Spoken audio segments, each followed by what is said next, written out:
Fala galera ligada no canal do Penido, eu sou Marcelo Penido e estou chegando para mais um giro de notícias aqui no nosso canal. Vamos falar sobre a vitória do Fluminense sobre o Flamengo no clássico dessa quarta-feira. O Flusão é o único time que continua invicto no Campeonato Carioca. Um golaço de calcanhar do vovô Nenê, que já marcou 3 gols em 3 partidas, mas agora acabou a brincadeira, rapaziada. O time sub-23 do Flamengo fez o último jogo e na próxima rodada o Mengão já vem com tudo, vem com todos os jogadores à disposição. Vamos falar sobre isso, vamos falar sobre um possível acordo do Flamengo com a TV Globo, que deve transmitir as partidas pelo menos das semifinais e as finais da Taça Guanabara. Vamos falar sobre o Vasco, que entra em campo nessa quinta-feira, exemplo do Botafogo. Precisam vencer, senão darão adeus a qualquer chance de classificação para a próxima fase da competição. Isso e muito mais no Giro de Notícias de hoje.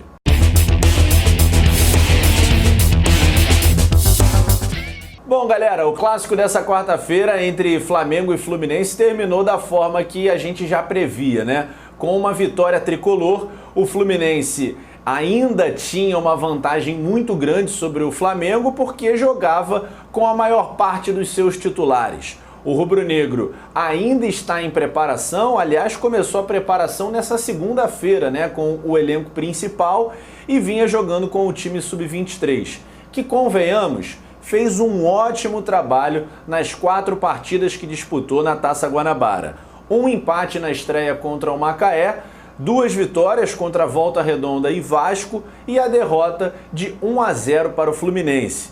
Mas mesmo tendo perdido, o Flamengo foi muito valente, em várias oportunidades ao longo da partida foi melhor do que o Fluminense e foi um típico duelo entre juventude e experiência. Enquanto o Flamengo tentava acelerar a partida, explorar a velocidade e o talento da sua molecada, o Fluminense tentava cadenciar mais o jogo, voltado mais para a experiência do seu meio-campo principalmente. O Miguelzinho e o Matheus Alessandro, que são mais novos, davam um pouco mais de velocidade, mas ainda assim foi um jogo muito interessante de assistir.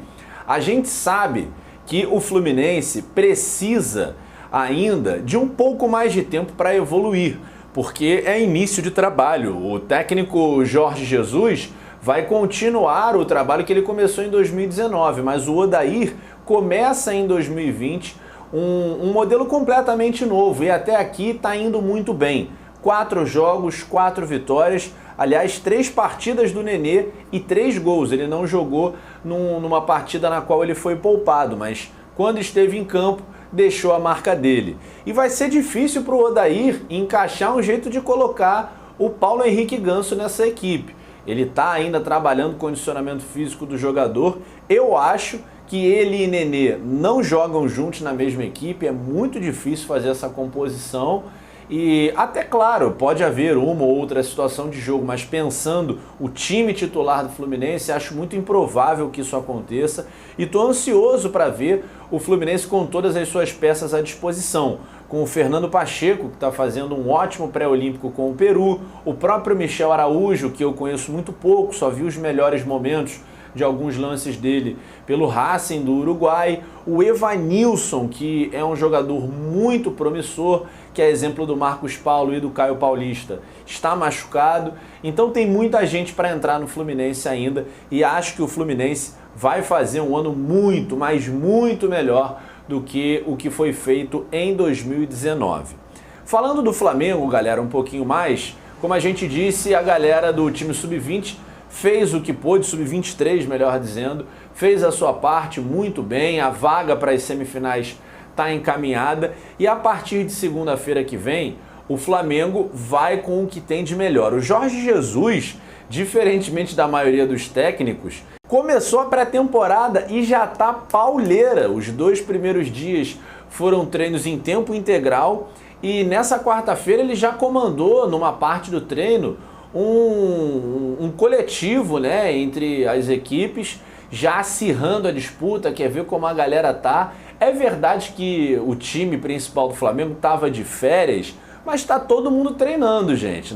na parte física pelo menos, na vida particular desses jogadores, eles já estavam treinando, até porque agora não tem mais brecha. O elenco do Flamengo é muito qualificado, então todo mundo vai ter que mostrar serviço, inclusive quem terminou a temporada passada como titular. A gente vai ter umas disputas muito interessantes. Thiago Maia e o William Arão, o próprio Gerson e o Diego. O Diego terminou o ano muito bem. A gente no ataque tem aí as chegadas de Pedro, Michael, acho que o Pedro Rocha corre um pouquinho por fora, mas enfim, é um elenco muito qualificado. E contra o Resende na segunda que vem, a gente já vai ver essa rapaziada em campo. Agora, para assistir na telinha, que é algo que o torcedor está muito interessado, muito preocupado, a gente ainda vai precisar aguardar mais um pouco. Até o final da Taça Guanabara, a gente não vai ter jogos sendo exibidos pela televisão. O que é mais provável nesse momento? Que aconteça um acordo para a exibição dos jogos de semifinal e final da Taça Guanabara. O Flamengo está praticamente garantido na semifinal, na final a gente ainda precisa ver.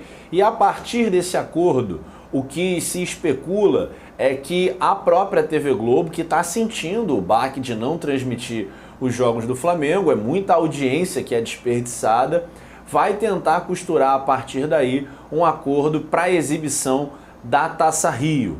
É claro que a demanda pela transmissão do jogo é muito grande, a torcida do Flamengo é enorme, espalhada por todo o Brasil. Poucas pessoas, em relação ao número total, têm condições de ir até o estádio para assistir o Flamengo jogar. Então, se não tiver a transmissão, é claro, você acompanha aqui no canal do Penido, pode acompanhar através do rádio, mas a galera quer assistir, quer ver as imagens e é muito justo. Então, tanto o Flamengo quanto a TV Globo, principalmente, está se sentindo um pouco pressionada para entrar em acordo e evitar mais perda de audiência e até, quem sabe, perda de faturamento, porque os patrocinadores estão interessados em números e o Flamengo dá muita audiência. Então, o mais provável é que a gente tenha um acordo para as semifinais e uma possível final e, a partir daí, o Flamengo volte a conversar em novos termos para tentar um acordo para a Taça Rio ser exibida, os jogos do Flamengo, né?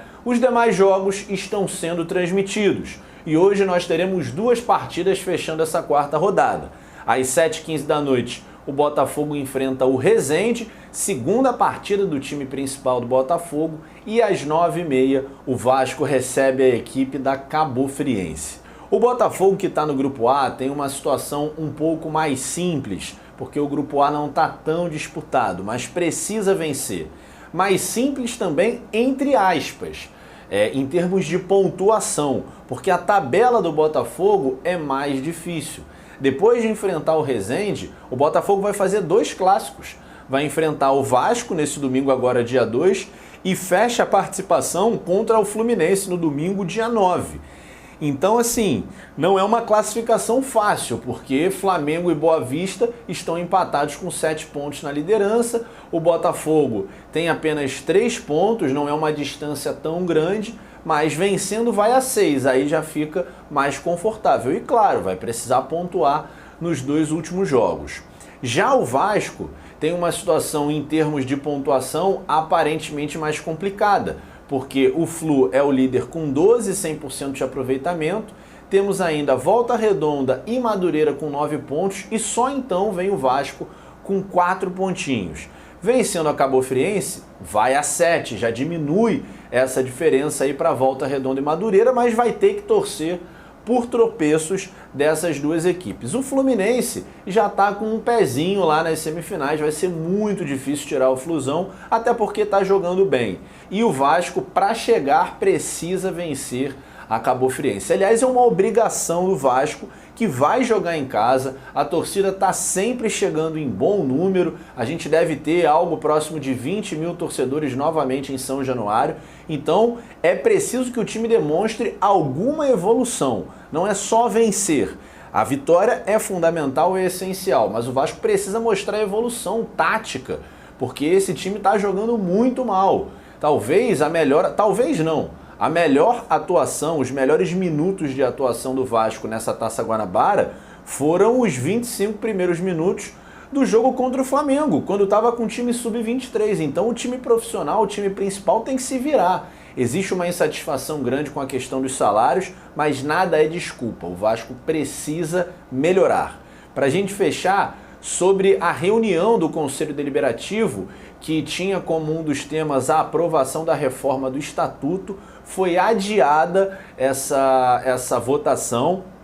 Alguns pontos dessa reforma ainda precisam ser mais bem discutidos. O Vasco aprovou as eleições diretas já a partir de 2019, isso é um grande avanço em prol da democratização do clube, mas algumas das propostas que estavam na reforma do Estatuto são totalmente opostas a esse princípio de democratização. Está afastando, dificultando ainda mais o sócio de votar. Então, isso não foi aprovado. O Conselho vai voltar a se reunir na próxima terça-feira. Nessa sexta vai ser aberta uma nova sindicância para apurar possíveis irregularidades do presidente administrativo, Alexandre Campelo.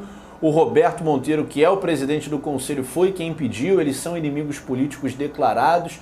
Enfim, o clima é o pior possível na política do Vasco, como sempre, o que é péssimo para o clube, mas é o cenário atual, a gente não pode deixar de falar. Boa sorte a Botafogo e Vasco, que vençam e encaminhem, melhorem suas situações para a gente ter aí nas semifinais da Taça Guanabara os 4 times grandes para termos mais clássicos e a competição ficar mais atraente. Beleza, galera? Deixa o like aí para dar aquela moral pro canal. Se for novo por aqui, clica aqui no botãozinho vermelho, se inscreva, clica no sininho e ative todas as notificações para receber os avisos de vídeos.